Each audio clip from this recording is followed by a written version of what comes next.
అయితే నాకు తెలిసి అయితే ఆయన పోయింది ఈస్ట్ వెస్ట్ గోదావరికి పోయిండు. బహుశా తెలంగాణ నుంచి ఈ నుంచి మైనర్గా వెళ్తారు, చాలా తక్కువ మంది వెళ్తారు. కానీ ఒక తెలంగాణ పర్సన్ ఎవరైనా ఫుల్ ఫ్లెడ్జ్గా అక్కడ ఉంటుంటూ చేస్తుంటే అంటే అది పవన్ కళ్యాణే.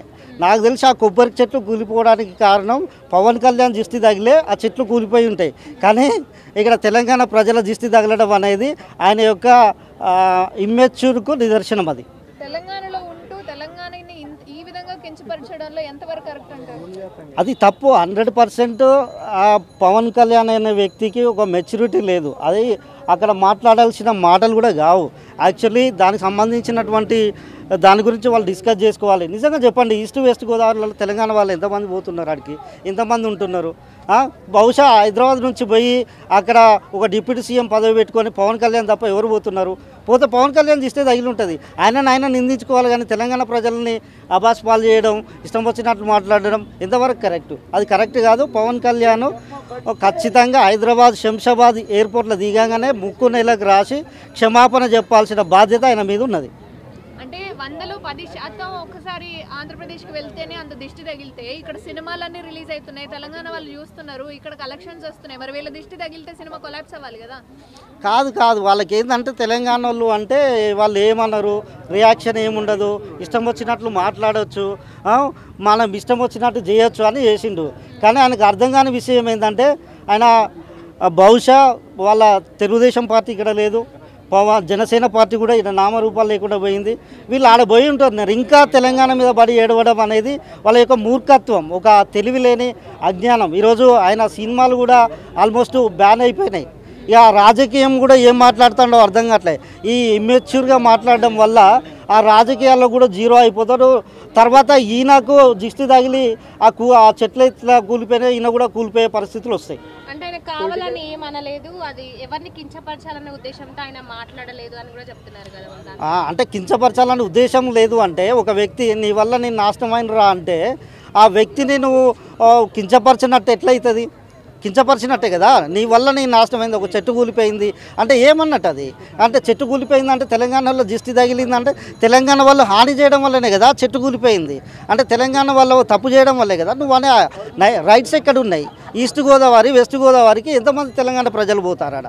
ఎంతమంది వాళ్ళ యొక్క కొబ్బరి చెట్లు చూసిరు, ఆ యొక్క వీళ్ళ కన్ను చూపు పడి ఆ చెట్లు ఎన్ని కూలిపోయినాయి?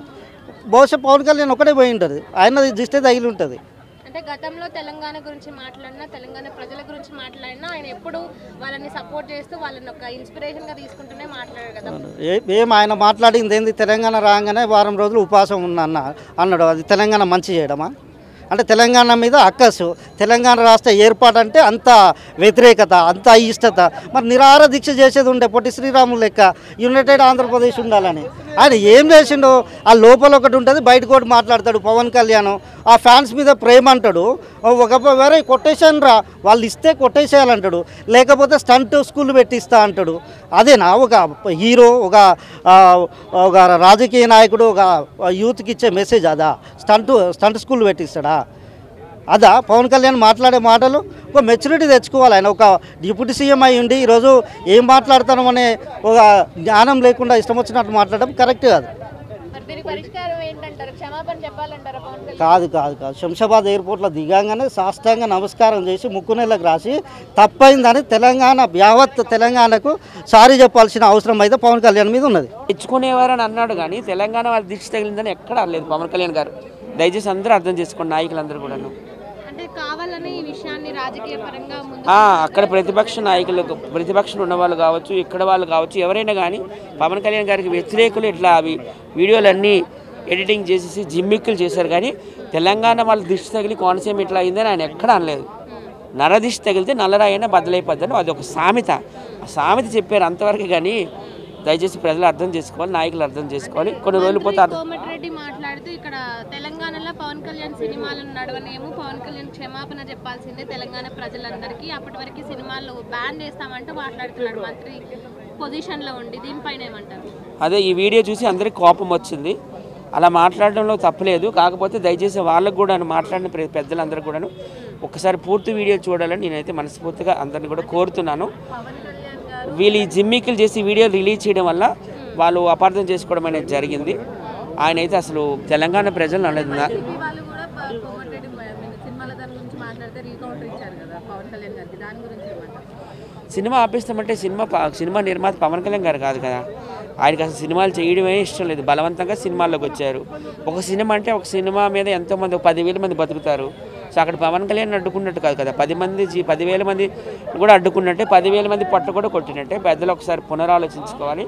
పవన్ కళ్యాణ్ గారు కూడా పూర్తిగా ఆల్మోస్ట్ సినిమాలు ఆపేశారు. ఇంకా ప్రజా జీవితంలో నేను ఉంటాను, ప్రజలకు సేవ చేసుకుంటూ ఉంటానని సార్ చెప్తున్నారు. ఇదేంటంటే మిస్అండర్స్టాండింగ్ అయిపోయింది. కొన్ని రోజులు పోతే పవన్ కళ్యాణ్ గారు కూడా దీనికోసం వివరణ ఇస్తారు, మాట్లాడుతున్నారు. అంతవరకు అందరూ పెద్దలు, ఇక్కడ పెద్దలు అక్కడ పెద్దలు కూడా ఓపికతో ఉండాలని నేనైతే కోరుతున్నాను. పవన్ కళ్యాణ్ గారు అయితే ఎప్పుడు తప్పుగా మాట్లాడరమ్మా. తెలంగాణ వాళ్ళ కోసం చూడండి, గత వీడియోలు చూడండి.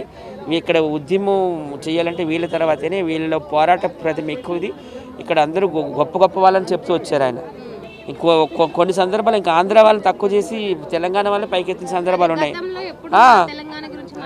తెలంగాణ ఇక్కడ పోరాట యోధులు ఉన్నారు, కొమరం భీమ్ కానీ వీళ్ళందరి కోసము, చాకలి ఐలమ్మ కోసం కానీ ఆయన గట్టిగా మాట్లాడారు, మంచిగా మాట్లాడారు. ఇది ఏంటంటే ఆయన మీద కుట్రదారులు ఇట్లా చేశారు. కొన్ని రోజులు పోయాక ఆ పవన్ కళ్యాణ్ గారు వచ్చి దయచేసి వివరణ ఇవ్వాలని మేము అయితే కోరుతున్నాం. తెలంగాణలో జనసేనని బలోపేతం చేయడానికే పవన్ కళ్యాణ్ తెలంగాణ పైన కామెంట్స్ చేస్తున్నారని కొంతమంది రాజకీయ నాయకులు అంటున్నారు. నిజంగానే ఆయన స్టంట్స్ చేస్తున్నారంటారా? రాజకీయాలకి దీనికి ముడిపెట్టిన అవసరం లేదు. ఆయన కూడా తూర్పు గోదావరి, వెస్ట్ గోదావరికి చెందిన వ్యక్తే, ఆంధ్రాకి చెందిన వ్యక్తే. సో అంత పచ్చగా ఉండేటటువంటి ఆ కోనసీమలో కొబ్బరి చెట్లు అలా పడిపోవడము, ఆకులు ఎండిపోవడం, ఇవన్నీ చూసి బాధతో ఆయన మాట్లాడారు. కానీ దానికి దీనికి రాజకీయాలకు సంబంధమే లేదు. ఇక్కడ పార్టీలో ప్రతి దగ్గర జనసేన అనేది లేదు, కొన్ని చోట్లనే జనసేన పార్టీ ఉంది. తెలంగాణలో జనసేన ఎలక్షన్స్ లో ఆయన బీజేపీతో కలిసి వస్తున్నారు. సో దాన్ని బేస్ చేసుకొని ఇవన్నీ మాట్లాడుతున్నాడు అని చెప్పేసి రీసెంట్ గా నాయకులు అంటున్నారు. కార్పొరేట్ ఎలక్షన్స్ ఇప్పుడు వస్తున్నాయి, పంచాయతీ ఎలక్షన్స్ కదా వస్తున్నాయి. ఇప్పుడు కార్పొరేట్ ఎలక్షన్స్ కూడా వస్తున్నాయి. నాకు తెలియదు మరి. పంచాయతీ ఎలక్షన్స్ అయితే డిసెంబర్ 11, 14, 17 తారీఖు అన్నారు. లేదు లేదు, ఆయన రాజకీయాలతో దయచేసి దీన్ని ముడిపెట్టకండి. ఆయనకు ఆ ప్రాంతం మీద అభిమానం ఎక్కువ. ఎందుకంటే కోనసీమ అంటే ప్రతి ఒక్కరు కూడా ప్రేమిస్తారు, అంత పచ్చగా ఉంటుంది. తెలంగాణలో జనసేన బలోపేతం అవుతుంది అనే ఒక భయంతోనే కావాలని పవన్ కళ్యాణ్ ఈ విధంగా మాట్లాడుతున్నారు. ఓహో, ఇప్పుడు క్వశ్చన్ అర్థమైంది. అదే రాజకీయం చేస్తున్నారు, రాజకీయ రంగు పులుముతున్నారు. నేను ముందే చెప్పాను, ఆయన ఎక్కువగా ఆంధ్రాలోనే ఉంటారు, తెలంగాణలో అంత టైం కూడా ఆయనకి లేదు. కాకపోతే ఆయన తెలుగు, అందరూ ఎందుకు ప్రాంతాలు విడగొడుతున్నారు నాకు అర్థం అవ్వట్లేదు. తెలంగాణ లేకపోతే ఆంధ్ర, రాయలసీమ అని. ఆయన ఒక ప్రాంతానికి చెందిన వ్యక్తి కాదు, మన తెలుగు జాతి గర్వించదగ్గ నాయకులు వీళ్ళంతా. ఒక ఎన్టీ రామారావు గారు కావచ్చు, ఒక పివి నరసింహారావు గారు కావచ్చు, ఒక మర్రి చెన్నారెడ్డి గారు కావచ్చు, ఒక చంద్రబాబు నాయుడు గారు కావచ్చు, ఒక వైఎస్ రాజశేఖర రెడ్డి కావచ్చు, ఒక పవన్ కళ్యాణ్ గారు కావచ్చు, చిరంజీవి గారు కావచ్చు. దయచేసి అలాగ ప్రాంతాలు, అదే భాషా భేదం కానీ, ప్రాంతీయ భేదం, కుల భేదం ఇవేవి తీసుకురాకండి. త్వరలోనే పవన్ కళ్యాణ్ గారు కూడా వివరణ ఇస్తారు. కాకపోతే ఆ వీడియోలు అట్లా జిమ్మిక్కులు చేసి, ఎడిటింగ్లు చేసి అట్లా చేయడం వల్ల ఇక్కడ ఉన్న ప్రాంత నాయకులు కోపం వచ్చింది. త్వరలోనే పవన్ కళ్యాణ్ గారు కూడా వివరణ ఇస్తారని నేనైతే కోరుకుంటాను. దయచేసి సినిమాలు ఎవరు కూడా ఆపకండి. సినిమా అంటే పవన్ కళ్యాణ్ గారు నిర్మాత కాదు, దాని మీద 10,000 మంది ఆధారపడి ఉన్నారు, కార్మికులు కావచ్చు అందరు కూడాను. సో త్వరలోనే పవన్ కళ్యాణ్ గారు కూడా వచ్చి మాట్లాడతారని నేనైతే కోరుకుంటున్నాను.